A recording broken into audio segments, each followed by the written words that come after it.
Hello everyone, welcome to TCG Talk, and today we have another deck tech video, this time with one of my favorite heroes, Katsu. Katsu is a ninja hero, and he's the first hero that I've really played in Flesh and Blood, and I love him as a whole as a hero, both if you want to play control or if you want to play aggro. He's got a very complex mechanic in that the mechanic itself is really simple, but how you play that mechanic and how you use him is actually super complex, and it's very differentiating on how you want to play him. So he's a really fun hero to talk about with other people. Everybody has their own little way of playing him. He generally, if you're playing him aggro, which is how I play him, there's generally obviously a certain card pool that you use, but how people go around with the ratios of each card is actually really interesting. So it's gonna be really fun talking about this today. So today I'm going with aggro Katsu. I'm basically trying to go as wide as humanly possible and go for these insane turns where I'm hitting 5, 6, 7 combo turns on a good turn, and I can hit you for 20 plus damage. And I'm just basically trying to race you. There's very little to no defense in this deck. The only defense I have is 3 sink belows, and even with those, I'm trying to draw a card if I have a bad card in my deck and I want to cycle something out. And I'm just trying to get as many good cards as possible. So going into Katsu, he hasn't had as much success. He's had obviously good success in like calling events, but the most recent calling event, he didn't have as much success as people thought he was going to have. Other than Chain, he was like a really high meta pick. People both on the aggro and control side, but he didn't place as well as people thought he was going to place. Um, but with this new meta, I think he's going not necessarily going to like dominate the meta by any means, but I think he's just going to be one of those solid picks where like if you run a Katsu, you're going to do well. Especially if you run him correctly. He's good against most decks, and he can be really flexible as well. But for AGGRO KATSU, his equipment's pretty standard. And the good thing about his equipment is, other than the mask, which is his headpiece, you can get most of his equipment pretty easily. The chest piece, most of the time, is going to be Heart and Cross Strap, where you destroy it and you gain 2 resources on the next attack action. Some people will also run Findle Spring Tunic. For me, I run Heart and Cross Strap. They're both kind of like vice versa on what you want to run.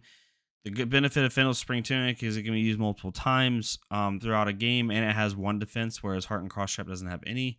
The difference for me is I want that one extra resource, and with Findle Spring Tunic, I'm not trying to go 6 to 9 turns and use this thing 2 or 3 times. I'm trying to knock somebody out in 4 to 5 turns. And if I'm doing that, then I want Heart and Cross Strap to get that extra resource and really hit people hard. Maybe I'm trying to pop a Surging Strike or an Open the Center, and I need both those resources to get that card off for free. It's just more important for me. So that's what I do, but you can really go either way with this. For the headpiece, if you want this deck to work at its peak and use your Kodachis properly, you need Mask Momentum. Mask Momentum is around $100, a little bit more right now. I know not everybody can get it, but if you want this deck to be peak, like you're going to an event or you're going to like a decent, good size local, you're not just playing in like your weekly armory.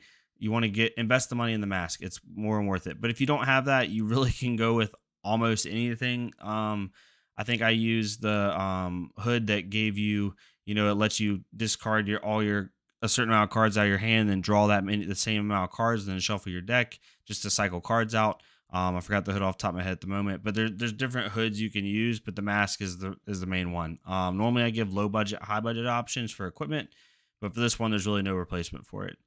Snapdragon Scalers for feet. Normally, there's other feet you can use, but this is the one I do because I want that extra go again. Which, like I said, we're trying to go wide here, like 5, 6, 7 attacks in a good turn. Counting our Kodachis. So this is really important. And then finally, Breaking Scales, which gives any target attack action card with the word combo in it gains +1, which is basically anything. I'd say like 60% of this deck. The good thing about that is a lot of these cards have on hit triggers, and if you're at that break point where like they're blocking it zacked, you can put this +1 mechanic in there to get that go again, to get that to hit that Katsu trigger, because Katsu is the first time an attack action card hits on your turn, you're allowed to discard a card with 0 pitch, or 0 cost, sorry. And if you do, then you're able to search your deck for any card with the word combo in it and then play that card. So that's really important because a lot of his lines have 4 or 5 cards in a row that you're going to play, and they play off of each other. So if you're missing one card in that attack chain, you can search for it basically, especially as combo. So it's really good for that break point. I forgot to mention mass for anyone that's not familiar. Basically, when an attack action card you control is the third or higher chain link in a row to hit, you draw a card. So you Kadachi, usually, which those only hit for one, and people don't like to block those, especially if you have something like a Razor Reflex in your deck that can give them +3. And then that third attack, if it hits, you draw another card. So you can, as you can see, you can keep hitting these chains. So again, that's the equipment. It's pretty standard. It's pretty straightforward. As we get into the deck, I want to say for any Katsu players out there, please give me your suggestions on how you do ratios for aggro Katsu. There is so many ways to play this deck.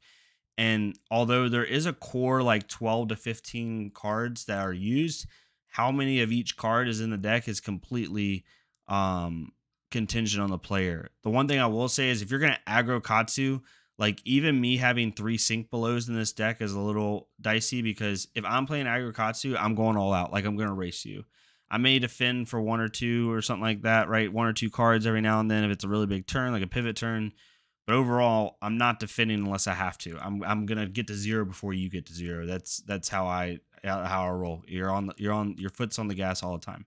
But as we get into it, I run 2 ancestral empowerments, which gives all target ninja attack actions +1, or gains that target ninja attack action card +1, which all these are ninja except for like 1 or 2, and you draw a card.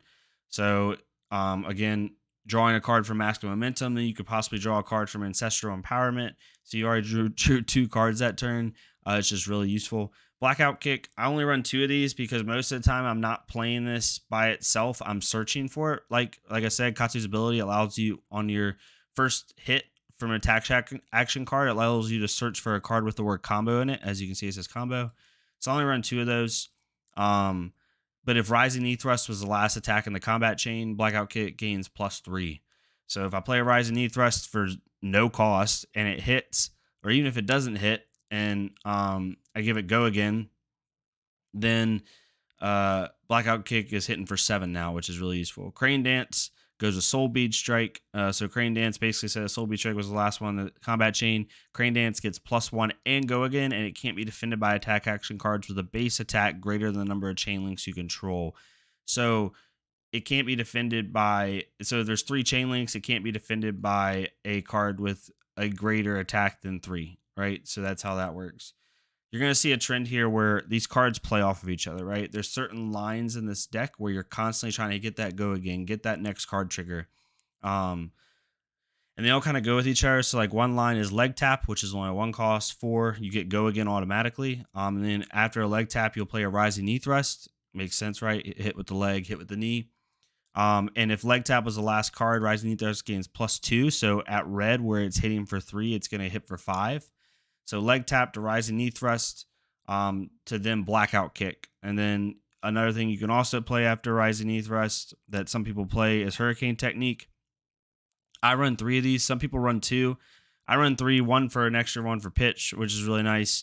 So I don't use up half of my Hurricane Techniques. If I block or if I pitch early game with it, it's going to come back. But Hurricane Technique gets +1 go again if Rising Knee Thrust was the last card in an attack chain. And it gets, if Hurricane Technique hits, it goes back to your hand. So sort of like Endless Arrow. So that's one line. Leg tap to Rising Knee Thrust. And then after Rising Knee Thrust, if you can play a Blackout Kick or a Hurricane Technique, then that's really useful. And that entire line only costs you 3. So if you have 1 blue, you can pitch for it. You can pitch it and play 4 cards, essentially, right? And if you don't have, like, let's say Rising Knee Thrust in your hand, leg tap, if that hits, then you can go get Rising Knee Thrust, right? What opponents will try to do early is try to block your initial attack. So like leg tap, for example, even though it has go again, if it doesn't hit the enemy hero, then I can't use Katsu's ability. You have to hit them. They have to take damage. So I put in cards like Razor Reflex, and Lunging Press in order to give, and Ancestral Empowerment in order to give my cards like that much extra to get on hit effect, so I can trigger that Katsu ability. You want to be triggering your Katsu ability every single turn. The other line in this deck is Surging Strike. You start with a Surging Strike, which I run 3 reds and only 2 yellows. I don't want to have a ton of 2-cost cards in my hand. at any given time, so I only run 2 yellows. But you want to start with Surging Strike. This is the most popular line in the set. At red, it's 2 cost and it's 5 attack, and then Whelming Gust Wave gets +1 if Surging Strike was the last in the combat chain, which at red means it's going to be hitting for 4. And if it draws a card, so if it hits, so you're going to be hitting for 4 with Go Again, and if it hits, you draw a card. As you notice, a lot of these are drawing a card. After Whelming Gust Wave, you then go to McGinty Release, and I won't go into all the specifics with these cards too because it would take a while, but McGinty Release, and then finally you go into Lord of Wind. That's like the ultimate combo for this deck. Any aggro Katsu player or Katsu player in general is going to tell you that line. That's like day one, what you're going to be doing. Some of the other kind of key little fun cards that I put in here, I like the Head Jab, Open the Center to Flusterfist line, or Head Jab, Open the Center to Pounding Gale line. I've won several games like this. Head Jab's like the most simple card in the set. There it is. Where you're hitting for 3 and it has Go Again. If I already have it Open the Center and Pounding Gale in my hand, then I don't have to worry about pumping this. But even if I don't have one of these, I'll pump this because I want this to hit. Because I want to trigger my Katsu ability. Because if Head Jab was the last attack in the combat chain, Open the Center gains +1, Go Again, and Dominate. So for 2 costs, you're getting a 6 with Dominate, and it has Go Again, right? And Head Jab doesn't cost anything to play. And then Pounding Gale is also an amazing card. Because if Open the Center was the last attack in this combat chain, Pounding Gale basically gains whatever damage Pounding Gale deals, it deals that much ×2. So if they block for 3 and it hits 2, it's going to actually hit for 4. So it's really hard for the opponent after they just dealt with a 6 attack Dominate card. Now they got to deal with a 5 attack card that doubles its damage if it hits. So it's really difficult to play against. The other final line in the combo is Flusterfist, which it gains +1. If Open the Center was the last card, it gains +1 for each attack that hit this combat chain. So if both Head Jab and Open the Center both hit, maybe you got really lucky, maybe you used the on-hit trigger effect with Head Jab, it's now going to hit for +2. So it's going to hit for 6, and it's 0 cost. Out of all of these, I think I have over 40 0 cost cards, which is really good against like the new Ice Lexi build, or it's good against if they try to hurt your resources. This is not a resource intensive deck. I think I'm running 3, 6, 9, 12, 14 blues in this deck. And honestly, you could even run 12.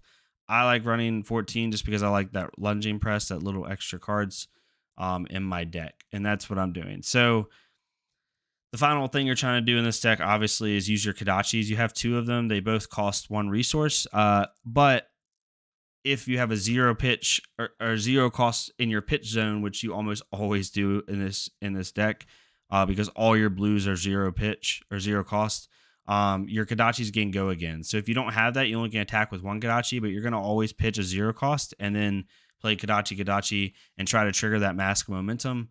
And get your opponent to, try to block out the wrong thing. Playing against this deck is really difficult because you can't exact block with all these pumps I have, like Razor Reflex. And you can't, just put one block down because I could hit 4 or 5 times in a turn.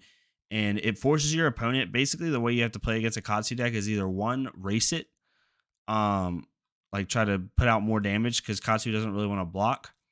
Or 2, you basically want to try to stop their on-hit effects, but it's really hard when I have 3 Razor Reflexes. I have 2 Ancestral Empowerments. Some people will put some other, like I've seen Warmonger's Recital in here before. Lunging Press obviously is a big one. So the opponent never knows when you have those cards. So like you could put a Kodachi down, maybe they block for 3, and then you put a Razor Reflex down, which gives your target sword attack +3. So it really hurts them and hurts their ability to stop you. For sideboard, typically people will put in Flick Flax. Flick Flax is always a good one. And Lightning Strike. Normally people put Lightning Strike in the deck just in general. I have it on the side here on purpose because not everybody can afford this card. Again, I'll give you like the best option, but I also want to give, normal players that can't get every card kind of the casual option. But if you have the money to shell out for a Lightning Strike so you get lucky and you pull them, You can put this in. I would probably put it in place of a fluster fist or pounding gale. Like take one out of this, open the center, head jab, and then one of these lines, and put your enlightened strikes in. Because enlightened strike gains go again, has +2, has the draw card mechanic, which is really huge for this deck. But that's the basis of Katsu. Um, the downside to this deck is there's not a lot of wiggle room for the cards that you play. There's wiggle room for how much cards you put of each card, like your ratios, but there's not much wiggle room for what cards you want to use. Like me, even using a Scar for Scar is a little weird for some people. Scar for Scar, I like it because if I'm behind my opponent in life, even by 1, it gains go again. So it's really useful. And then if not, it's a 0 cost for 4 attack, which is still really good. And I can use Snapdragon Scalers to give it go again if I want to. So this is my AGGRO KATSU deck. I've done really well with this deck. It's all about learning what your combo lines are, getting those on hit effects so you can get that go again. You can and trigger that Katsu ability to go get the card that you need in your line. And then the final key point is using your Mask Momentum in order to use your Kodachis effectively and force your opponent to have to make tough decisions when blocking. So I hope you guys enjoyed this video. If you do, the deck list will be below. Please check it out. Tell me what you would add, what you would take away. I'm really excited about this deck. I love this deck. It's my favorite deck in the game right now, both for competitive play and just for fun factor. But thank you guys so much for watching the video. Please leave a comment, like, subscribe. Give me your feedback, even if you don't subscribe. Leave a comment. Let me know what you think of the video, what I could do better, what I could do worse. I'm going to be doing some other different types of videos, some tier list stuff, some funny videos, my thoughts on the new set, things of that nature. I'm really going to be trying to do 1 to 2, maybe even 3 videos a week for you all. So please, give any feedback you can. I'd really appreciate it. But you all have a great rest of your day, and thank you so much for tuning in to TCG Talk. See y'all there.